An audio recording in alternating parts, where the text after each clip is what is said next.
Ella had always looked forward to her parents' weekend trips, seeing it as her chance to have the house to herself. This weekend, though, the house felt different, heavier. The wind howled outside, rattling the windows, and old floorboards creaked more than usual. The first night passed uneventfully. She watched movies, ate snacks, and went to bed in comfort of her parents' assurance. But on the second night, something changed. A low, persistent thudding noise from the attic woke her. She tried to ignore it, convincing herself it was just the wind. But when she went to the kitchen to grab a glass of water, she noticed the attic door slightly ajar. Her pulse quickened. She was sure she'd closed it earlier. The thudding grew louder, more rhythmic. Deciding to investigate, Ella slowly climbed the creaky stairs, the noise becoming a drum beat in her ears. Each step felt like a mile. Reaching the top, she hesitated, staring at the attic door. With trembling hands, she pushed it open. The attic was dark, save for a dim light bulb hanging from the ceiling. Ella could barely make out old boxes and forgotten furniture. The thudding had stopped. A cold draft brushed past her. Ella stepped inside, scanning the room. There, in the corner, was an old rocking chair. It began to rock back and forth on its own, creaking rhythmically. Her heart raced. She approached it, trying to see if someone or something was hidden. Just then, the chair stopped abruptly. Ella froze. A voice whispered from behind her, "You shouldn't be here." Her breath caught in her throat. She spun around, but the attic was empty. Desperate, she darted back down the stairs, slamming the attic door shut behind her. She called her parents, but the line was dead. Panicking, she tried to lock all the doors, but each lock seemed to move on its own, clicking and clicking. The house seemed alive, shifting and breathing. Ella could hear footsteps echoing from all corners, though she was alone. Shadows danced on the walls, merging and splitting in impossible ways. Desperate for safety, she grabbed her phone and texted her friend, begging for help. But a response came not from her friend, but from an unknown number. "You're not alone." Ella's phone buzzed again, showing an image from her own attic of herself. Standing where she had just been, a terrified expression frozen on her face, she whipped around, but the attic door remained still. Then a soft, slow whisper filled the room. "Look behind you." Her skin crawled as she turned. There, in the reflection of the hallway mirror, was a shadowy figure standing just behind her. Ella screamed and ran to the front door, but it was locked tight. She pounded on it, crying for help, her voice hoarse. The shadows seemed to close in on her, and she felt icy fingers brush her skin. As dawn broke, the house fell silent. When her parents returned, they found the house exactly as it was, except for Ella, who was nowhere to be found. The attic door was still firmly shut, with no sign of the terror she had experienced. Ella was never seen again. The house remained whispering secrets and harboring its own fears. And sometimes, if you listen closely, you can still hear the faint sound of a rocking chair moving, a soft whisper in the night. The night alone. The night began like any other. She was home alone, a rare occurrence that she relished for the peace and quiet. The house was hers, with its creaky floorboards and the drafty kitchen. She'd always loved this house, despite its age and the occasional unsettling noise. That evening, she made dinner and settled into her routine, watching her favorite movie while the rain patters against the windows. It was cozy, and she felt safe in the familiar surroundings. As the movie ended, she turned off the lights, leaving only the soft glow of a lamp near her bed.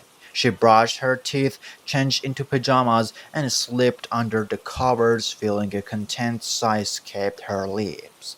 The hours ticked by, and the storm outside there was exactly grew fiercer.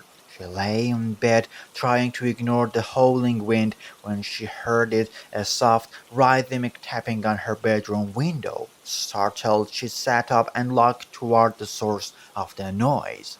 The storm made it hard to see anything clearly, but she noticed the tapping continued.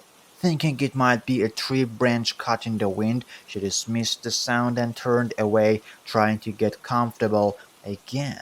But the tapping persisted, louder this time, as if someone was gently knocking on the glass. Her heart raced a little. She got out of bed and approached the window, peering through the rain-splattered glass. There was no one there.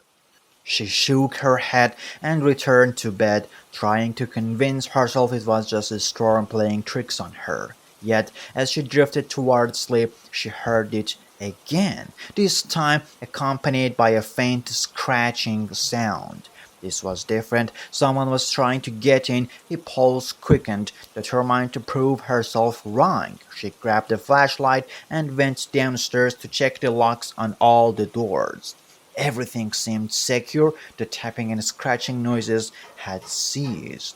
Still, a sense of unease hung over her. She made a mental note to check the windows more thoroughly and returned to her room. Just as she was about to crawl back into bed, her phone buzzed on the nightstand. It was a notification from her security app. Motion detected at the front door. Her heart skipped a beat. The front door had been locked securely. She checked the camera feed from her phone, but the image was distorted by the storm and the night. She couldn't make out much except the vague outline of the door and the dark shape moving in front of it. Trying to stay calm, she decided to investigate further. She went downstairs once more, the flashlight beat cutting through the dark. The house was eerily quiet, save for the storm's roar. She reached the front door and checked the locks again. Everything was in peace. Just as she was about to head back upstairs, she noticed something strange. The door's peephole had been covered, obstructing her view from the inside. She pulled back, her breath catching in her throat. She hadn't done this herself. Suddenly, the lights flickered and a loud bang came from the basement. She froze, listening intently. The basement door had been securely locked, but it sounded like something or someone was moving around down there. Her mind raced with possibilities, but she had to check it out. She grabbed a kitchen knife for protection and slowly descended the stairs to the basement. The darkness was nearly suffocating. The storm outside seemed to have intensified, with the wind howling louder than before. The sound of the basement door creaking open echoed through the house. She reached the bottom of the stairs, her flashlight illuminating the basement's damp, cold-bedded corners. The wind outside rattled the windows, adding to the sense for forbidding. She scanned the room, but there was no immediate sign of an intruder. As she turned into love, she heard a soft, pitiful whimper from the corner of the basement.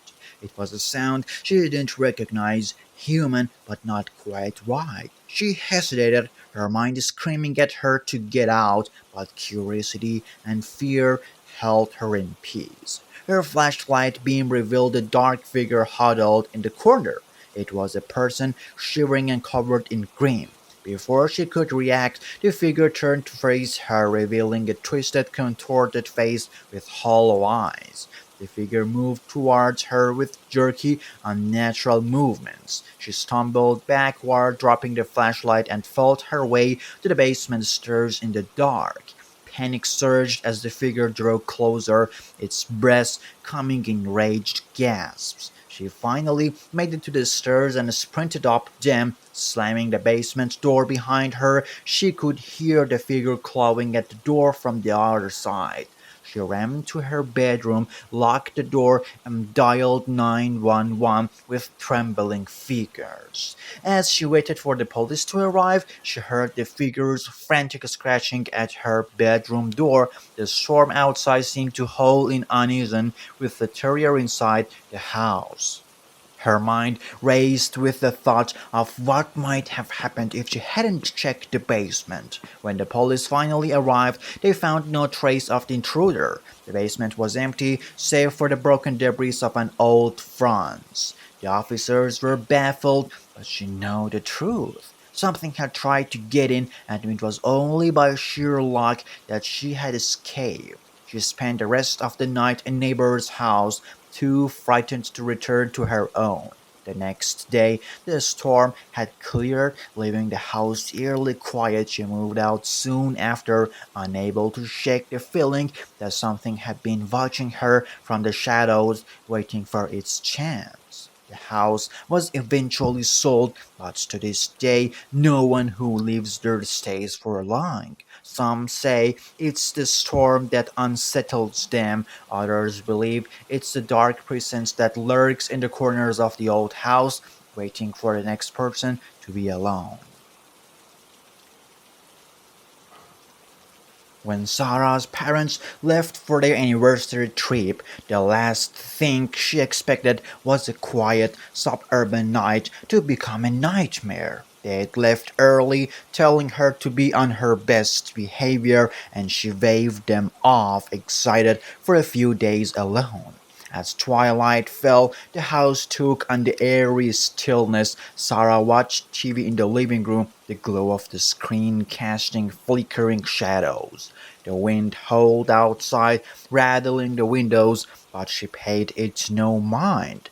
The occasional creak of the old house was normal, after all. Around midnight, a strange noise drew her attention. It sounded like someone knocking softly at the front door.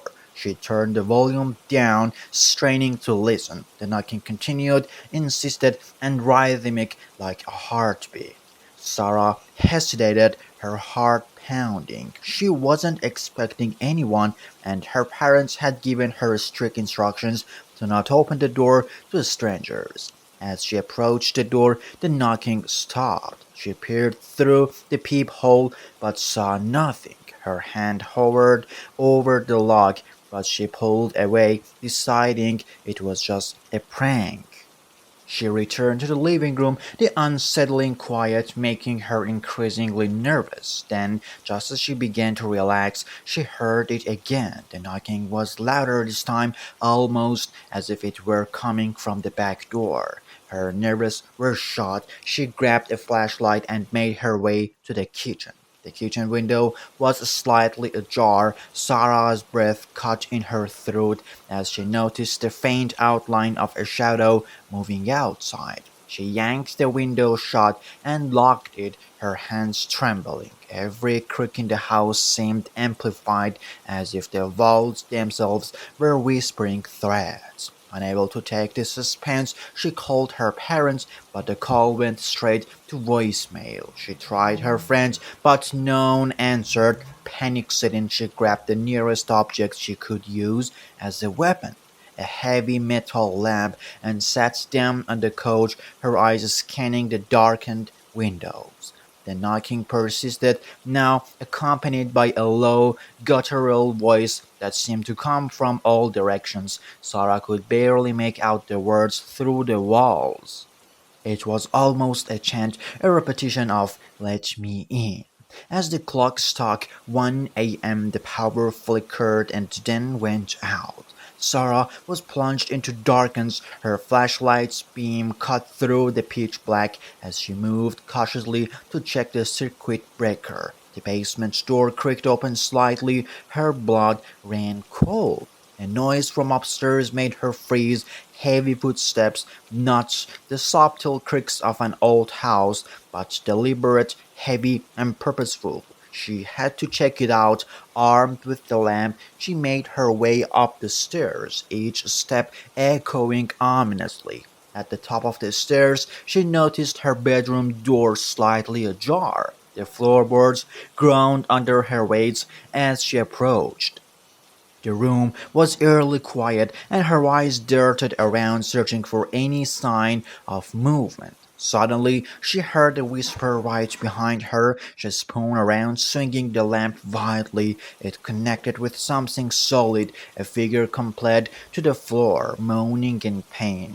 Her heart raced as she recognized the intruder, an old man with a wild look in his eyes. Before she could react, he lunged at her, but she was faster. She slammed the door shut and locked it, her mind racing. She dialed 911, her voice shaking as she reported the break-in. Sirens walked in the distance, growing louder. The minutes felt like hours as she waited, her back pressed against the door. When the police arrived, they found the man still trying to break in, his eyes crazed at his closest door. He was quickly stopped, and the officers reassured Sarah that she was safe now. Later, she learned that the man had been wandering for days targeting homes he believed were unprotected. The police said she was lucky to have escaped it unharmed.